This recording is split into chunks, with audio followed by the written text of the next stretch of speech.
Pemirsa, penjor adalah sarana penting bagi umat Hindu saat perayaan Hari Raya Besar Keagamaan. Sebagai upaya pelestariannya, sangatlah penting bagi seluruh masyarakat untuk mengetahui cara pembuatannya. Di Taman Kota Singaraja, lomba penjor kali ini bertujuan untuk memberikan ruang kreativitas serta membangun kebersamaan. Terbukti keakraban antar peserta tampak sangat kental dan nyaris tanpa jarak. Penjor menggunakan bahan tradisional yang bersifat alami, berupa janur, bambu, kelapa, umbi-umbian. Para peserta ini sangat lihai mengolahnya menjadi seni yang tak kalah saing. Tidak hanya peserta laki-laki yang terlibat dalam kegiatan ini, beberapa perempuan terlihat ikut sibuk menyiapkan bahan-bahan dan menjarit sampian penjor yang digunakan.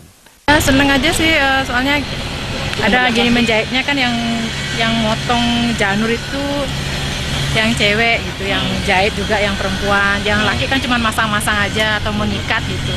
Kita sudah ikut selama 3 kali, dapat juara terus. Semoga hari ini juga, ya semoga hari ini juara. Tapi harapan semoga yang sekarang nggak harapan. Penjor hias ini juga sebagai cerminan partisipasi dari peserta yang notabene pegawai di lingkup Pemkab Buleleng dalam menyemarakan HUT Kota Singaraja. Kegiatan ini juga melestarikan adat dan budaya dan untuk menggali kreativitas seni dari pegawai di lingkup Pemkab Buleleng.